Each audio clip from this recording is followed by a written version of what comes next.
Hey everyone, we're going to get started in just a minute. I just wanted to point out a couple things before we get started.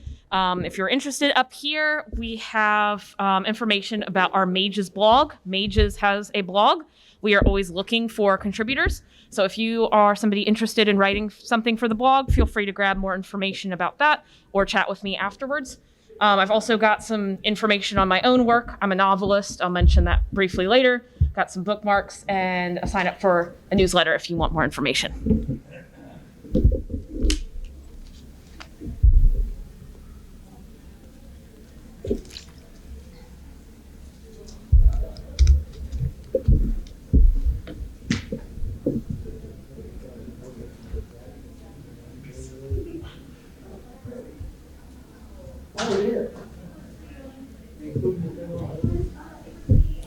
That's a pretty good turnout.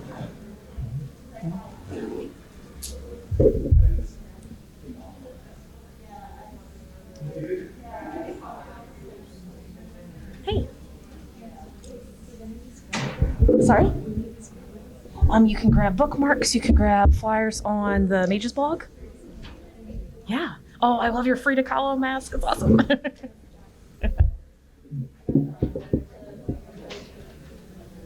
Hey. Yes, absolutely.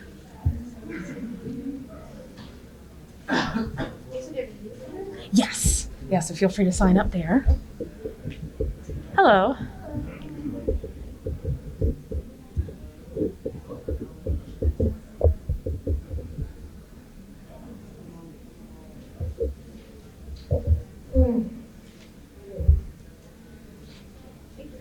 Yeah, thank you. Yeah, so this is for my personal newsletter, writing related, games related, if you were interested in signing up.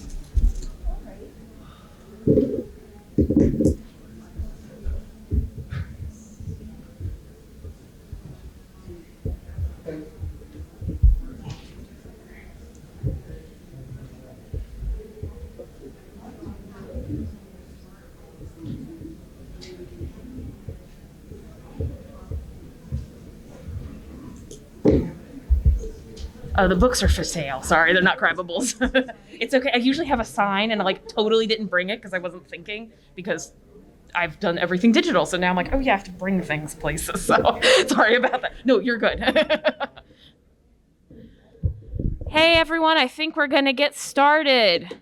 Welcome to Narrative Storytelling and Game Design. If that's what you want to be at, you are at the right place. So we're going to be talking about designing narratives in interactive forms and what kind of tools for storytelling are effective in traditional and interactive mediums. So first, we're going to introduce ourselves. My name is Meg Eden. I'm a creative writing instructor at Anne Arundel Community College and local writing centers.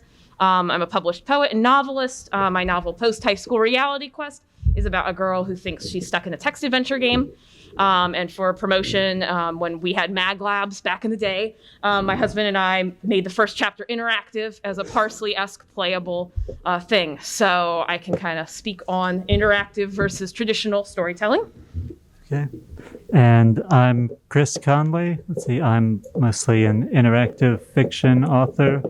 I write for Choice of Games. Let's see, previously published Machinations, Fog of War, and upcoming, hopefully in a couple of months, is going to be Revolution Diabolique through Choice of Games, and just started on a new series for them, and also generally writing and editing. Fantastic. So I think for us to get started, let's talk about what we mean by narrative storytelling. How open of a definition do we want to establish today? Okay, I guess. Sorry. Oh, people. Yeah. Can you speak up, or do you want me to investigate turning the volume up?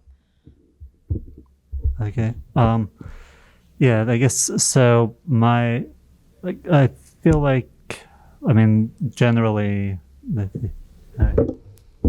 about you keep talking, and I'm going to try and raise the level. Yeah, I know that people have tend to have a broad view of narrative, but I don't know. I mean, I guess like most games, theoretically, you can say have narrative, except maybe really abstract games like Pong. And like my side of things, I guess in interactive fiction, like is everything is narrative, but and then there's also a question of how much interactivity plays into the narrative, whether the player can control the story, or if the story plays out the same time every time they play the game, and it's just differences in details of gameplay. Yes. So yeah, there's going to be that's actually something I hope we could talk about a little bit, is narratives that we create as players versus narratives that are kind of linear and kind of designed from the get-go. So yeah, I guess these are terms we probably hear all the time, narrative and storytelling. I guess the way I was envisioning thinking about this is that this is when we're telling a story with a beginning, middle, and end. And it may not always be in that order. Her story is very not linear. You can put the pieces together in any way, but they're to the narrative itself. There is a beginning, middle, and end, even if it's not necessarily told in that order. But you brought up an interesting question that I had of, do all games have narrative? You kind of said yes. Is that, except you said like things like Pong, I guess. Yeah, or maybe something really abstract like a rhythm game or something. Yeah. Probably arguably doesn't have a narrative, but yeah, I'd say anything that has characters or that proceeds through a story has narrative. Yes, yeah, I guess that's fair. And I guess I have a background as a poet as well. And so one way that I think about narrative too isn't always a literal, the way we think of story all the time with a plot, but sometimes it can be an emotional narrative, or maybe a character is emotionally or spiritually progressing, so it might look slightly different. But okay, how do you think games vary in the ways they tell stories? So like you said, there are some where a character, like a player, is going to create their own narrative. There are some where somebody has already written out the narrative. What do you think about the different types that we might have at play here? Yeah, I guess I would say that they vary in terms of how much the player is able to influence the outcome and how the story plays out. And yeah, also the degree of how much it's authored, or whether it's like a sandbox and the only story that's provided is just kind of a record of events that happen in gameplay terms. Yes, yeah, that's a good point. I hadn't thought about sandbox games. When I was thinking about that question, it was occurring to me how games like Pokemon, I think they're effective because you're creating your own narrative. So when I was recently watching animated Nuzlocke runs, and really the narrative is your emotional journey with your Pokemon and the highs and lows of that. The game creates a very, very vague narrative of, you are a Pokemon trainer, you catch Pokemon, you beat gym leaders and beat the Elite Four. But I think we personally, those who play Pokemon, we love it because of our personal narratives. If this was my team, my startup team, and we went through everything. So that's interesting to me that as we design a narrative, we can be thinking about how much we want the player to be impressing themselves on that. Yeah, and even more, I guess, like sandbox or open world kinds of things. I guess like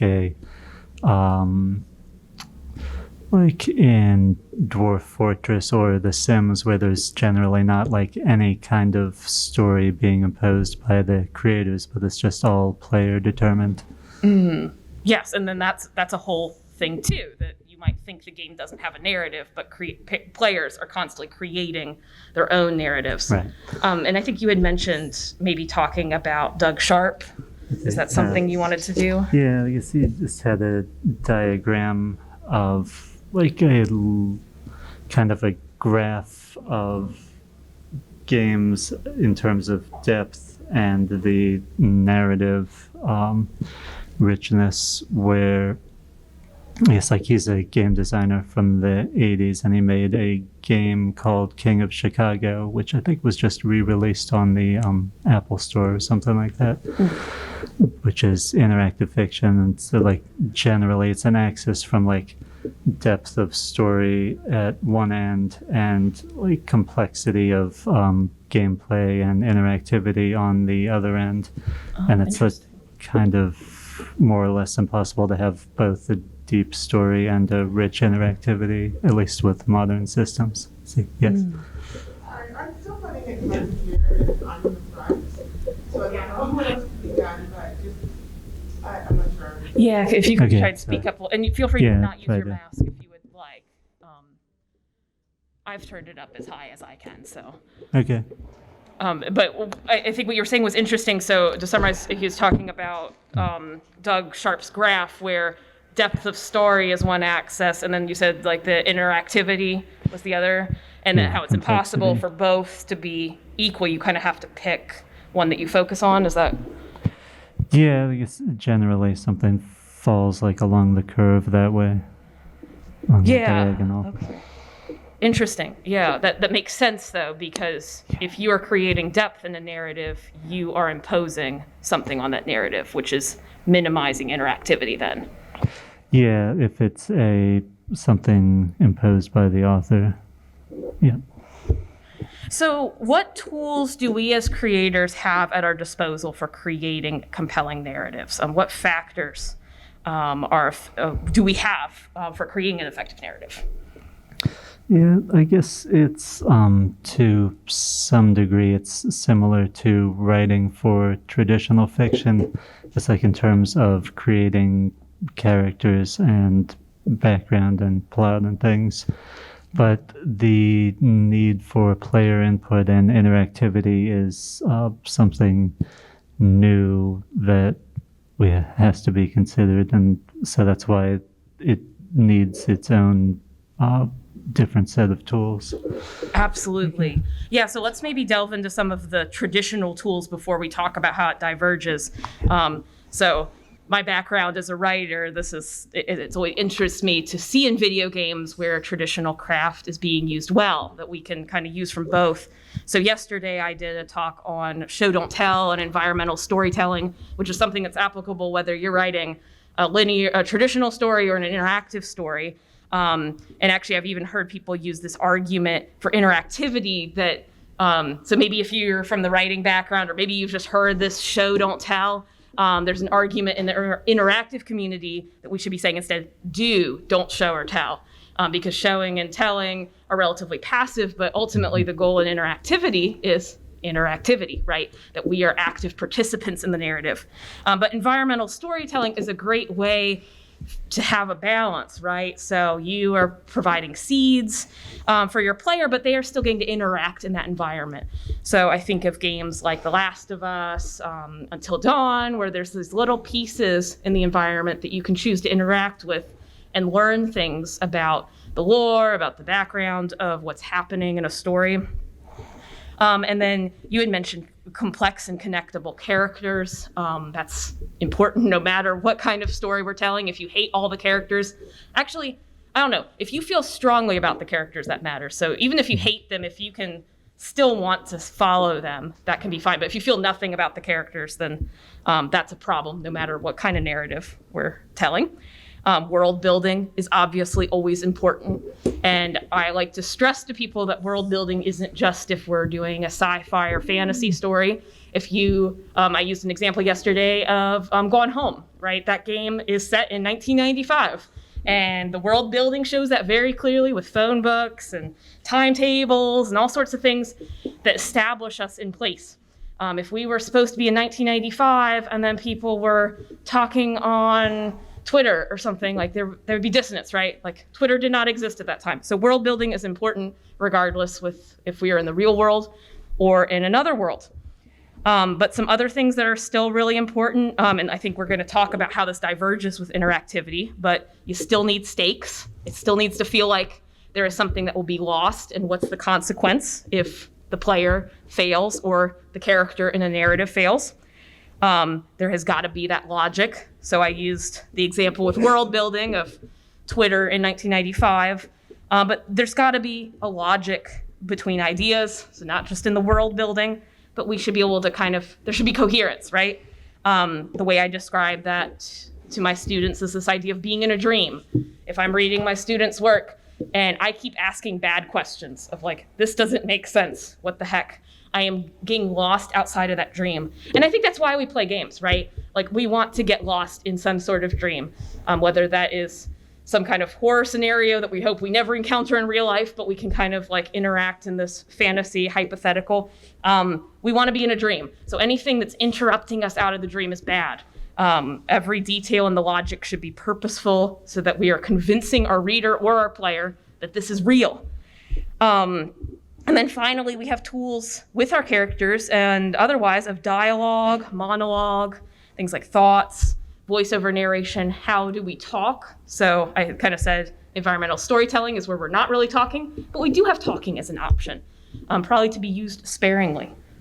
Is there anything else you want to add on that before we move forward? Yeah, I guess as far as do versus show and tell, I guess like especially in interactive media, games and fiction, it is much more engaging for the player to be involved in action rather than to either have it explained to them or just shown to them. And maybe one of the classic examples of this is in Half-Life. Maybe both games, but maybe slightly more the first game, where there's no real cutscenes. The player never goes out of their viewpoint character. They're always in the game and they're always controlling the character the entire time. Yeah, I think that's a really good point about involvement, and it just made me think about options for a player too. I feel like when you have non-options, it's a lot less compelling. When you really feel like you're making an impact on the narrative, as opposed to just kind of being falsely told that you have options, but you're really just being shoved along the line. I think that's more compelling. Yep, and it's also, I mean, especially in interactive fiction, it's even more important, but the player always needs to be able to know what their options are. Like it has to be explained to them. Like, and especially in text, that all has to be written out explicitly.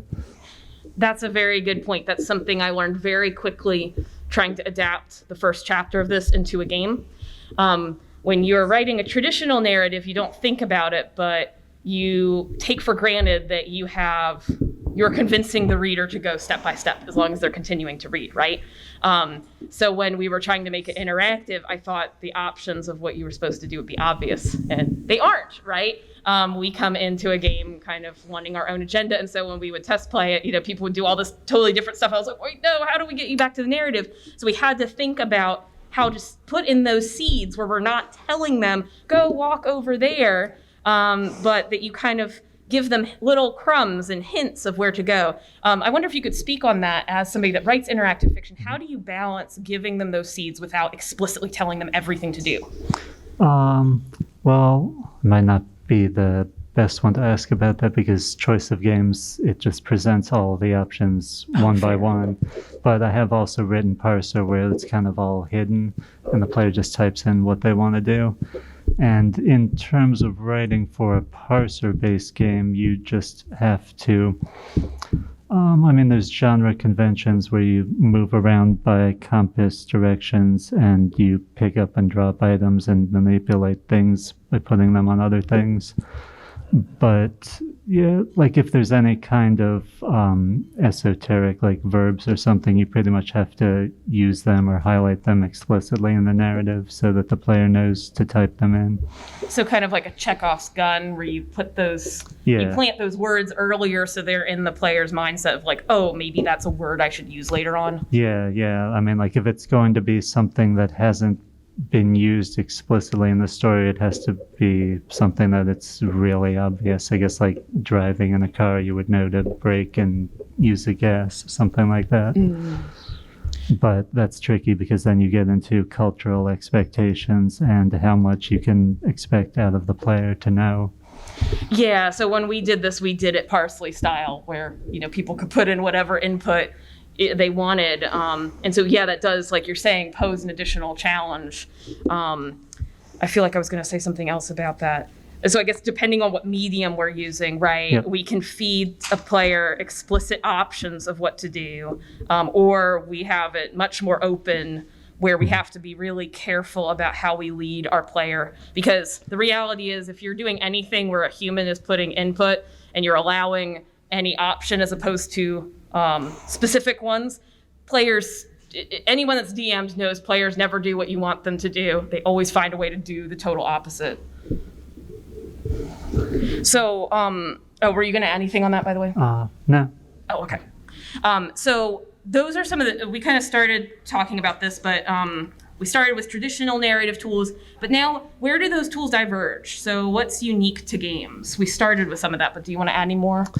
Well, I guess one thing that I found is I kind of liked writing and felt natural writing non-linearly, like when a story is kind of able to be experienced chunks in different orders, just because of what order the player goes through, they can experience different parts.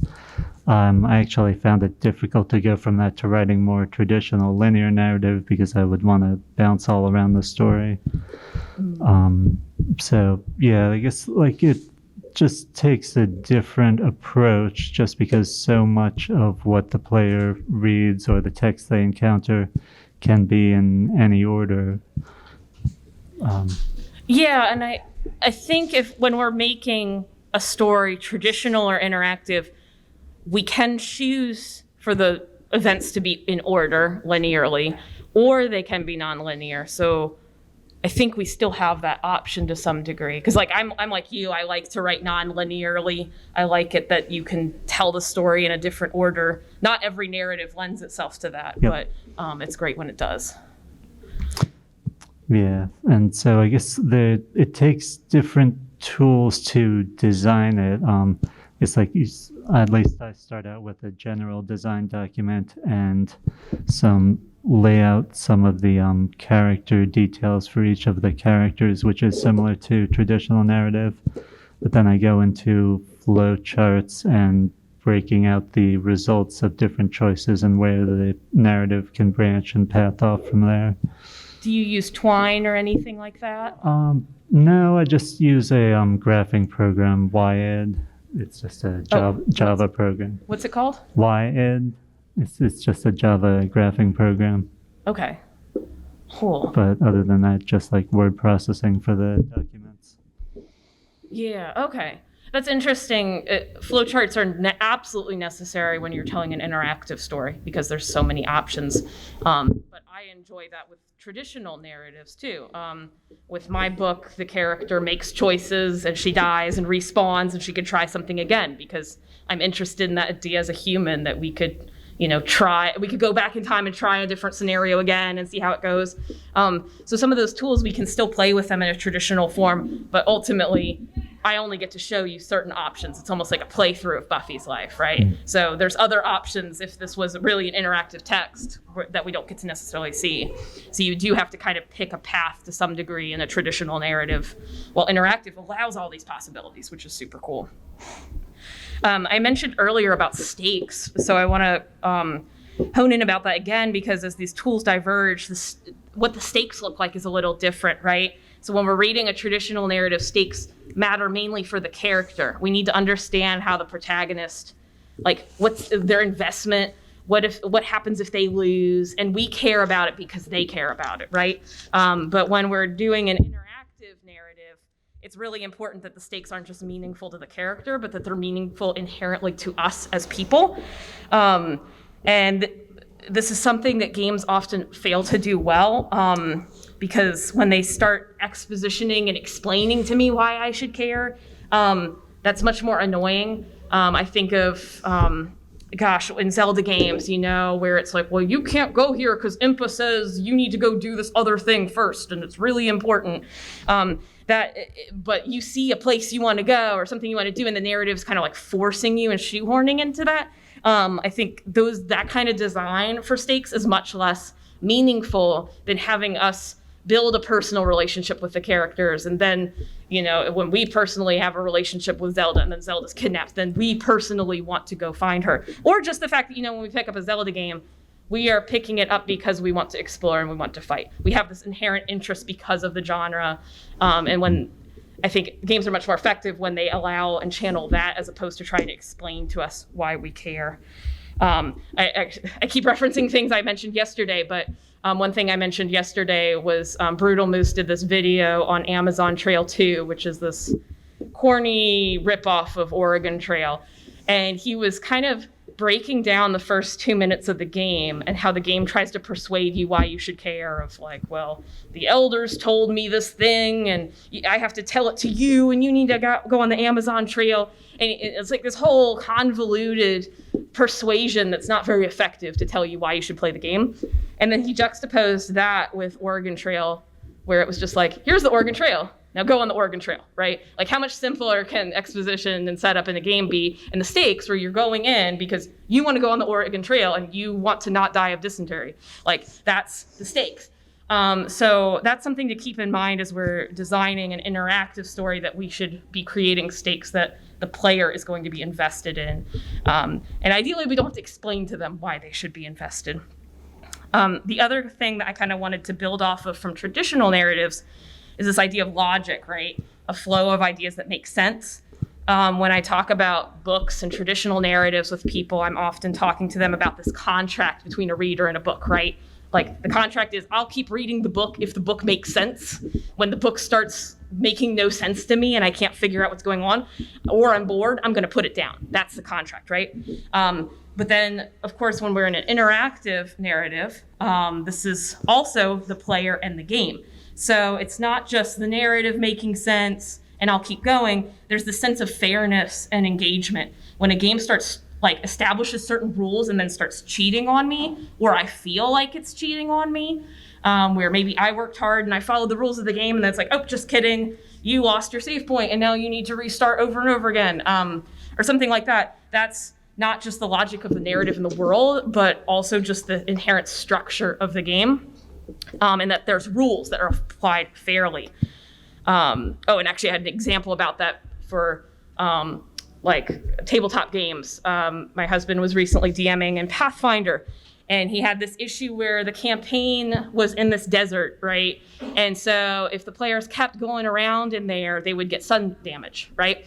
But he didn't know how to inform the players of this. So he was just like, oh, where do you want to go? And they were like, well, we want to go back into the desert. And he's like, are you sure? And they're like, yeah. And he's like, okay, well, now you have sun damage. And everyone, of course, was outraged. Like, how dare you inflict this damage on us without us having any sense of knowing it? So that was, and then they kind of felt burned, of like, well, what other things are going to happen to us that we had no idea? So we have to be careful of thinking about how we establish those rules in a way that the player is going to feel like they understand the rules and that they're not getting ripped off. Yep, and I guess also talking about rules in terms of games and logic, there's also like actual gameplay logic that like governs the world, and that can also further the narrative, but you have to be careful about not harming player expectations. Like if the physics like gravity suddenly starts working differently, or they throw an object and it doesn't behave the way they expect, it might cause a problem if it's not something like science fiction that's established to be different than the real world. Yes. So when I talk about traditional narratives, I always emphasize that first chapter and that first page, because that's where you're establishing expectations and rules for the world, right? So there was one book I picked up and it's like normal contemporary, right? Until halfway through, and then it's like, oh, by the way, food has magic powers. Surprise. And it's like, I'm down for that, but that felt completely out of nowhere. So I felt like the contract had been broken, like the book had tricked me in a way. So I think it's so important, especially if we are setting in a speculative world, whether that's a traditional or interactive thing, establishing the rules of that world as well is really important early on, so we don't suddenly feel like, wait, why is the gravity gone? Again, unless you are trying to create surprise, but typically that's not the kind of surprise we're trying to create. Do you think there's any common pitfalls that writers tend to fall into when working on interactive fiction, or ones maybe that you've struggled with when you work on interactive fiction? Yeah, I guess, I don't know, like I mentioned the way that it was difficult for me to get into writing from linear based on the non-linear approach. But yeah, I guess one thing that people who start out writing traditional fiction that go into interactive fiction tend to do is they tend to make it completely linear, like they maybe give a few choices throughout, but they don't actually affect anything, and they don't branch the story, or they don't change any variables. And like that can be fine for a sort of like a hypertext or an ebook kind of approach, but usually if someone is playing a game or an interactive fiction, they're expecting to be able to affect the outcome in some way. Yeah, I think that's a really good point. Whatever medium we're choosing, it should be purposeful, right? If you want to tell a story where it's like, you sit down and you hear my beginning, middle, and end, you should write physical books like me, because that's what we get to do, right? We are always controlling the camera, we're always deciding what details matter, and we're making sure you see every little bit of it. Now, if you have a narrative where you want the player to have input, where you want there to be possibilities and different endings, then that's where interactivity is valuable. So really pick it based on what you're trying. There's no right or wrong answer, right? Both of those are completely valid mediums. But if you try and use one and you're not really optimizing it, I think the player is, or the reader is going to know, and it's going to impact their experience. So we've maybe touched on this a little bit, Chris, but I wondered how you're thinking about narrative storytelling from the perspective of interactive fiction. Like maybe give us a window, because you had kind of started talking about that with your flowcharts and things like that, but maybe give us I don't know as much about writing interactive fiction, so I'm really interested in hearing how you do this. Yeah, I guess so. Like once I outline and I do the flowcharts, then I generally just jump into writing the prose. And like I said, I usually like jumping around all around in the chapters. I generally write each chapter in sequence, but within every chapter I jump all over the place and just try to cover every section and every event and possibility that can play out. And yeah, like for some reason I find it easier to write in longhand, and then I type it up afterwards. And that first typing up is basically my first editing pass. And so I write in prose and pseudocode, and then I turn that into actual code when I type it up into the text editor. Cool. How do you find the narratives that work for interactive fiction? Is there a certain... I feel like such a hypocrite asking this, because as I'm asking it, I realize it's similar to the what's your inspiration question that whenever I get, I'm like, I don't know, things. But is there a certain process or approach of you deciding, is this narrative best for interactive fiction? Or I mean, I don't think there's any kind of structure or style or genre or anything that's better or worse for interactive fiction. And in terms of writing and approach, I don't think any one approach is better than any other. The most important thing is that it works for you and that you're able to write. I mean, basically, you just need to use whatever techniques and tricks you have to do to get yourself to put the words on the paper. That's the hugest part for anything that you write. Getting to the beginning, middle, and end is the hardest part. I can speak from experience as a story hopper that started 20 projects and never finished them. Mm-hmm. Finding something that excites you that you will get to the end of, I think, is the most important part. Let me see if there was anything else I was going to add with that. Oh, yeah. And I guess I had mentioned a little bit about conveying the information to the player, especially it's important in interactive fiction where it's maybe a little bit easier in games where you have a heads-up display or an inventory or other things you can bring up that show facts and details about the game world or the character that you can open up in the display. But in interactive fiction, you generally don't have any of that except maybe an inventory or a character sheet. But for the most part, like everything about the state of the game world and where they are and what's happening has to be described explicitly to the player for them to know that it's happening. There's not really the same possibility of like environmental storytelling in games where you can just walk into a house and find things lying around and try to figure out who lives here and what they're doing. You as an author have to explicitly write out everything, and that is the only way that the player knows what's happening, because if they don't have a clear idea of how things are changing in the world, then they don't know that their actions have any effect if it's not explained to them when they take certain actions. Oh, that's interesting on multiple levels, but what you just said about how they impact the environment is very interesting, because I think to some degree, this idea of cause and effect and consequences is critical to any narrative. A character does something, there should be consequences, and we should see the fallout of those and what they choose to do based on those. But it's going to look different in different narratives, right? Again, when I'm telling a traditional story, I've got a narrative I want to share. I've got a theme or a thesis statement, an argument I'm trying to make. And so I don't have as much leeway for player input of how they're impacting the narrative. So that's why I tend to write traditional narratives. And when I'm doing that, I have to explicitly think of like, what choices do my character make? And then like, what are the consequences of those choices? But when it's interactive, the player is the one making those impacts. And so they really need to be able to see, like you're saying, the impact that they're causing onto the world. It shouldn't be they make a choice and nothing happens, right?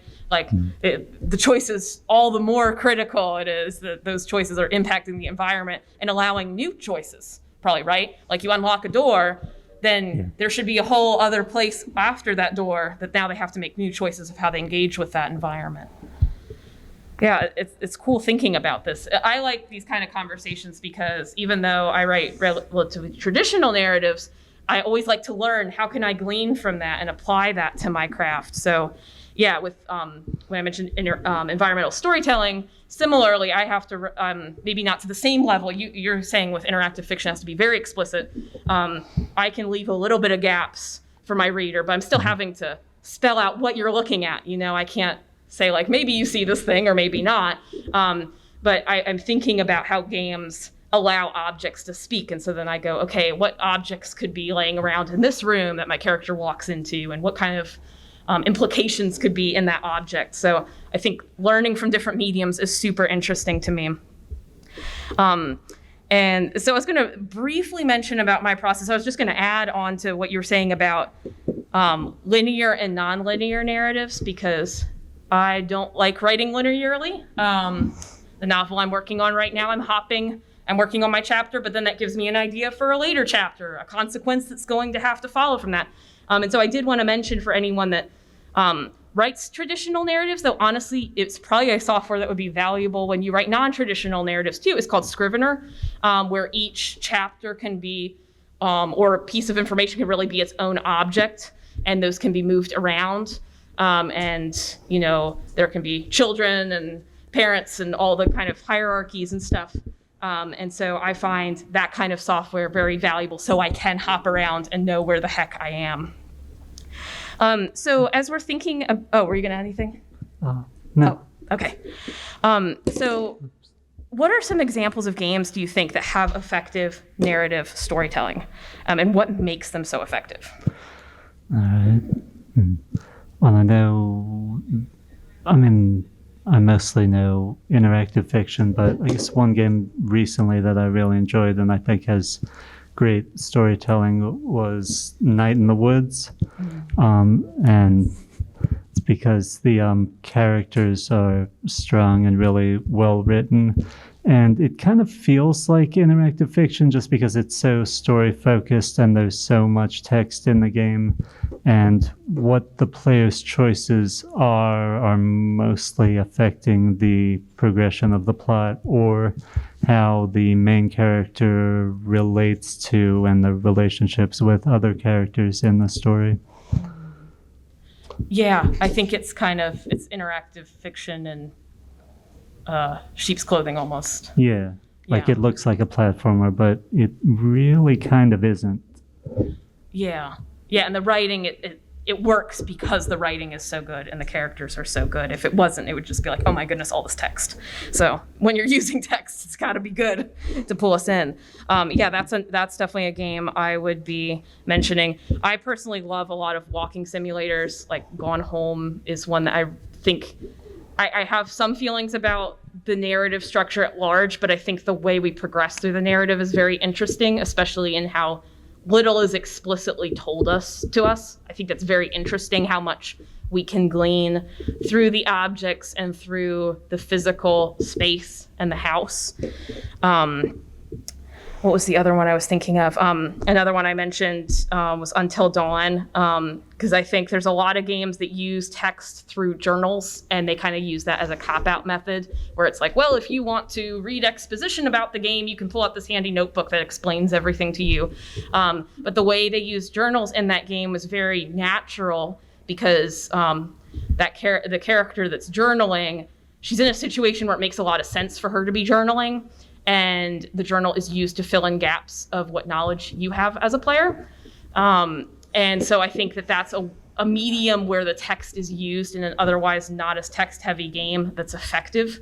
And it escalates the tension in a good gradual way, as opposed to, again, many use them now as a way of explaining what you've already played and what you've already learned, which is just not as effective of a device.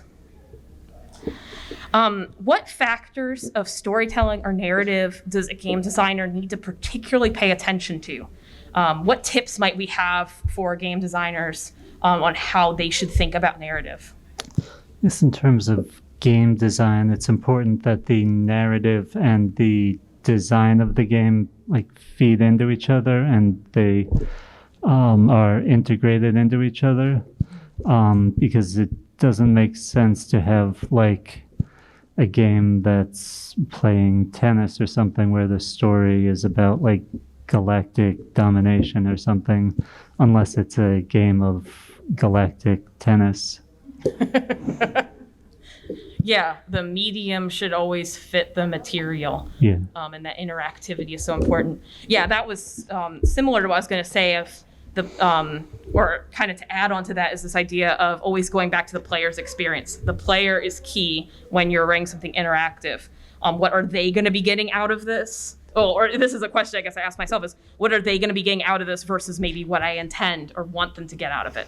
When I write a book, people can put on Goodreads all their different interpretations of my text, and it's like, okay, whatever. That can be interesting data for me of, who got what I was doing. But if it's a game, and everyone's getting totally different interpretations, it's not going to be a fun playing experience. There's just going to be confusion and frustration as opposed to something where you can discuss it. So it's important that whether it doesn't matter necessarily what I intend when I'm writing something interactive. If the players aren't getting that, then it's useless. So, if you're making something interactive, it's really, no matter what you write, you always want feedback, outside feedback of how people are interpreting your work, but particularly if it's interactive, getting playtesting, and getting what initial people, how they're responding and what choices they're making in an interactive narrative is just so critical to see. Are they doing what I want them to? Or, oh gosh, they're completely missing what they're supposed to be doing. No matter what you write, getting outside of your head is just so important. I've written plenty of things and brought them to workshops, and people got something totally different than what I intended. And that can be interesting, but then I usually go back and go, how can I clarify what I intend? Because when it's in our head, it's really obvious to us what everything means. But when we put it out in the world, we realize people are bringing their own lived experiences and their own perspectives, and they're going to probably get something different. So your context, your intent, you have to kind of see if that's really coming through, and how the player will interpret the materials that you have. Because again, they may not interpret them the same way as you. And I kind of mentioned this earlier, but accounting for players and how they always seem to find a way to diverge from our intent, maybe purposefully too, just wanting to see how they can break something. And that's fine, because that's an active play. But you got to account for that, and consider how you can be flexible in harnessing player choices, and as well as, making it clear through your design and the little breadcrumbs you give of showing them what choices they should be making. What can you make malleable versus what can you clarify? And maybe kind of almost going in the opposite direction, it's also possible to make systems that interact and kind of build on each other in a procedural way. I guess like setting up like physics systems and maybe systems of like temperature and materials and things that you can create things that combine in just like a combinatorics way.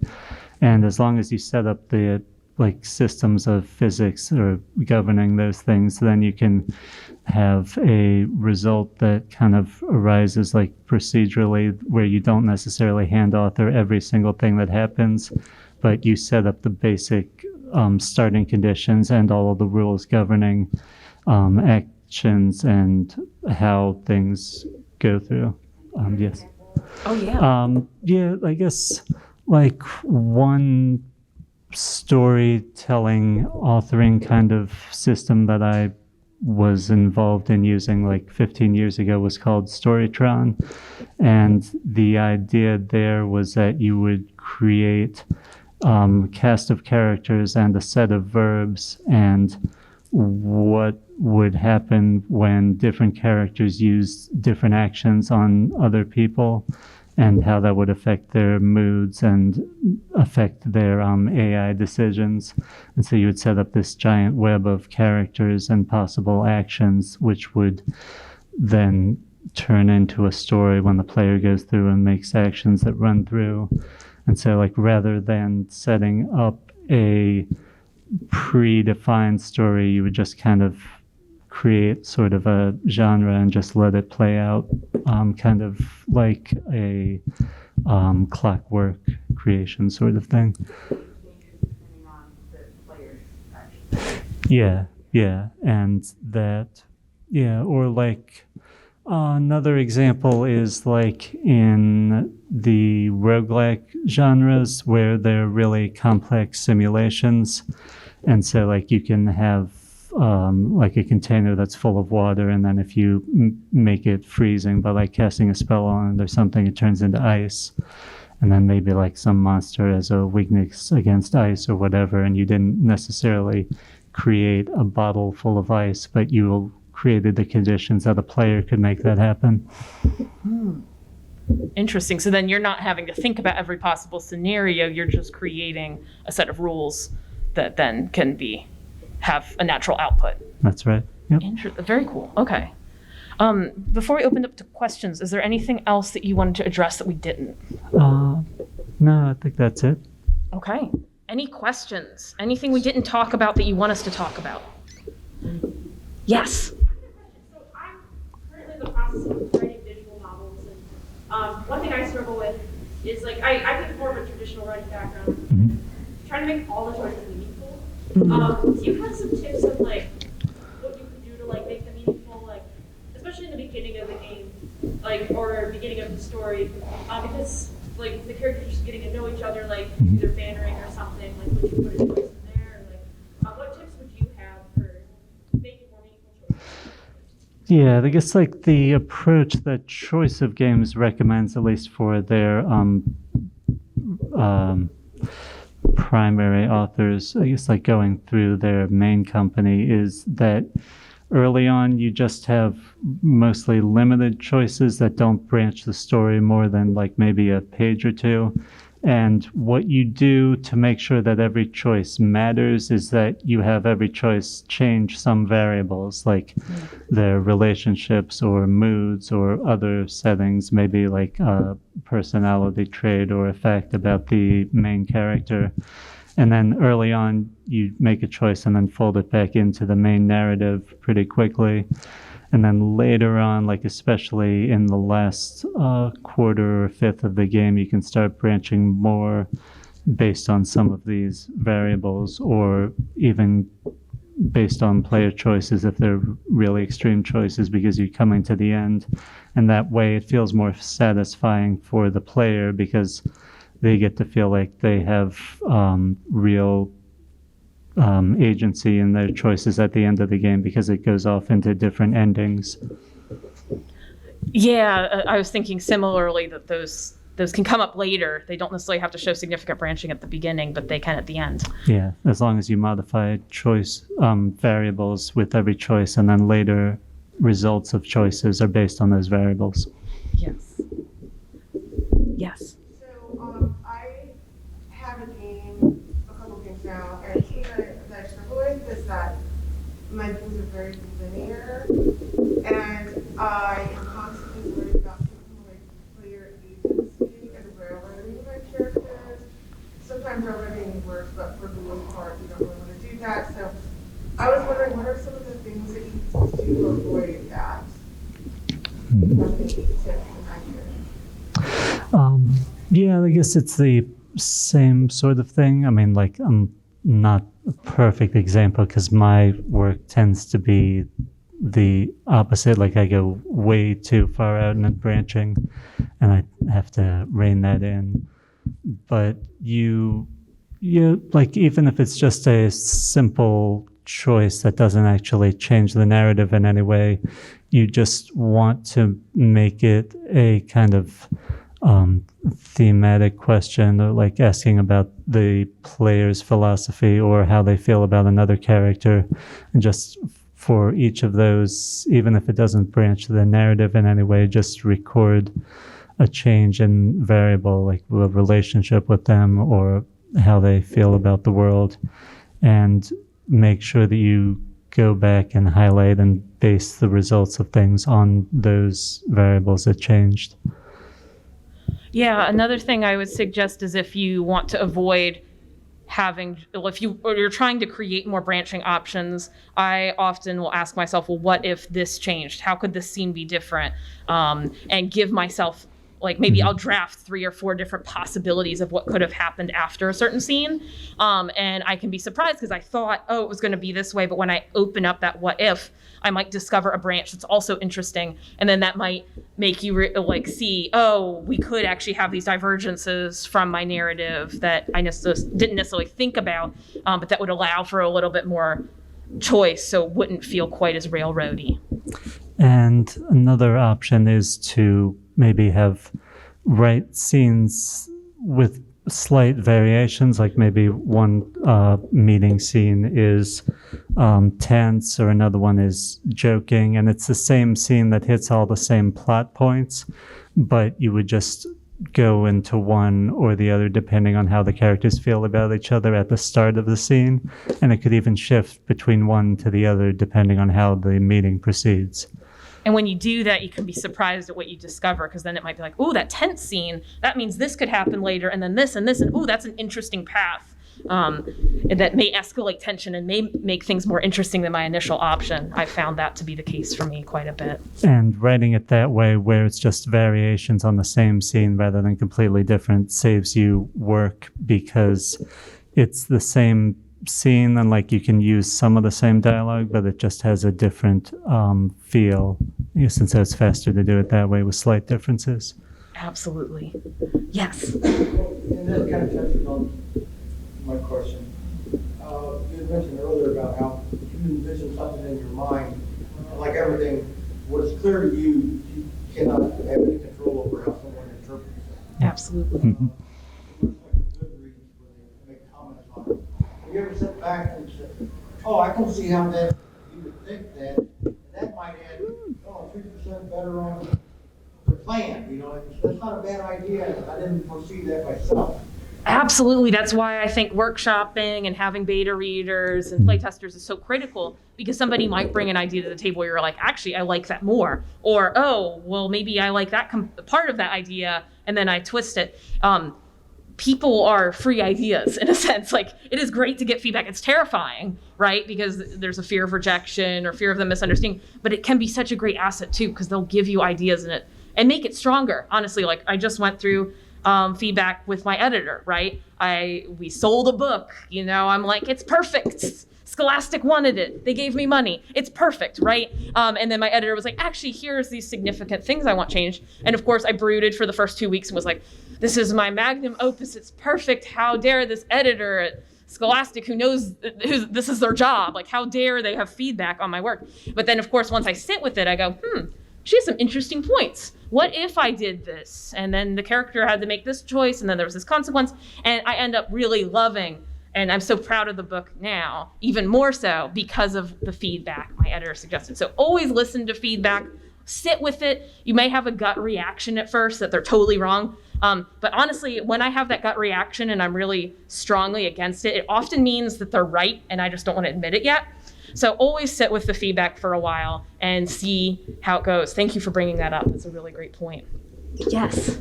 A lot of video games take advantage of a blank slate protagonist, so a character without a lot of characters, not the player to kind of put themselves into. How do you decide whether or not a story better fits one of those blank slate characters versus perhaps a main character with a little bit more actual personality? And how do you go about creating a personality for the main character without getting in the way of player agency? Ooh. Do you have any thoughts on that? That's a good question. Yeah. I don't know. I mean, I know what Night in the Woods does is it just created a character with really strong definition and opinions and things. And so what the player choices that they make in any given dialogue is mostly about what the main character is going to say, but every choice is like true to her personality. And yeah, like writing for a blank slate character, that's more like kind of an Elder Scrolls or a Fallout kind of writing where you just have to present a lot of different options that could cover most of character types. And yeah, it's a little more difficult there because you kind of have to cover a wide amount of terrain for that. Yeah, I think you need to think about what story you want to tell because there's pros and cons to both devices. Yep. And it's not right or wrong. One that's a blank slate, if it works well, the player will put themselves on it. Like I think of Pokemon, right? Like it's always me playing Pokemon, especially if there's some level of customization, where you can design your avatar or make certain choices at the beginning. That just somehow made me think of Deltarune and how really interestingly at the beginning they give you these options to customize your character and they're like, just kidding, that doesn't matter. And those things do impact the game if you look closely, but that's just where my brain went. But if you give like some things where a player can feel like they're adding a touch of themselves even to the blank slate, that can help with investment. The risk with a blank slate is if you don't allow for really any customization and the narrative doesn't allow for someone to embed themselves into a personalized narrative. So again, I think Pokemon's a great example because it is one where you're creating your own personal narrative. So I think the blank slate works because the narrative allows us to input ourselves into it. Now, an example that I think is less effective, I'm huge on Fire Emblem games, but I feel less personal connection to, say, Byleth, perhaps because I don't feel like, to some degree, obviously with 3 houses, there are 3 different endings, right? So like, to some degree, I'm impacting the narrative, but my investment with Fire Emblem is more in the developed characters. So the blank slate part is less impactful to me in something like Fire Emblem. So that's one option, right, with blank slates. I think the narrative, if it serves the narrative, that's great. I think your example with Night in the Woods is a really great example of when you're going into the specificity of a character. Because I think when we write, sometimes we're scared that we're going to make our protagonist or the playable character unlikable by having specificity. The weird counterintuitive rule of writing is the more specificity and the more details, the more relatable it is. So often we want to make things super vague and abstract. And actually, that's often a barrier to engageable ability. When we're putting in our own human experience and specific things about ourselves and what we value, even if the player is not that, or they'll probably still really resonate with it because it's so specific. It's going to hit at something human. So I think you got to pick a path. And so I just really think about what kind of narrative you're telling. Like Night in the Woods, like you said, the player choice is really more about the order in which you get things and the relationship with the characters. So there's not so much of you imbuing your personal self to the narrative. So I think the specificity of May as a character works. Does that make sense? Yeah, and one other thing that you can do, it's more difficult, but it can be really satisfying for the player when it works out, is you can keep track of these sorts of things dynamically based on the choices the players made about what kind of personality they want their character to have, maybe tracking the mood of the story, like if they've been violent or humorous or intellectual or something like that, and also the opinions and stances that they've taken or the kinds of factions and people that they've hung out with, and reflect that back at the player over the course of the story, so that they feel like they're the sort of character role-playing that they've been doing is represented in the story. I love that point, and that just made me think of what you said earlier too, though, of if you do something like that, make sure the player is kind of in on what's happening, because it made me think of, I can't think of the studio name, but the studio that did Until Dawn, and they did all these other ones. Telltale? It is Telltale. Okay, thank you. That their later games, they had things like that where when you made more compassionate choices and violent choices, especially that one, I can't think of the name now, the Puritan one that they did more recently. I wrote something on the blog about this. Why can't I think of the name of it? But anyway, like those choices apparently impacted the ending and how many people you could save or kill. But as a player, it was not really clear that your choices were doing that. So then it was kind of like, wait, what? Like, why did these people die? And it came kind of out of nowhere, while some of the earlier Telltale games did a better job clearly showing like, oh, you're making these choices and that's impacting your character design. Like they even had the compass show and stuff. So if you are having something where the choices you're making have certain personality attributes that will affect your ending, like make sure that somehow you tune the player in that like that's happening. Yep. Yeah, and that gets back to what I said before about making sure that you convey this information to the player. Like maybe for something like that, if it affects the outcome, you would have a slider on their character sheet or something that sets whether they're compassionate or aggressive or whatever. Yes. I know we're at the end of our time. I'm happy to stick around and answer any additional questions, though, because I know I saw some other hands. So feel free to stick around. Also, for those that maybe didn't hear, if you are interested in our Mages blog, potentially proposing something to write for it, grab paper on that. I've also got information on my own work. Thanks so much for coming, everyone. Have a good MAGFest.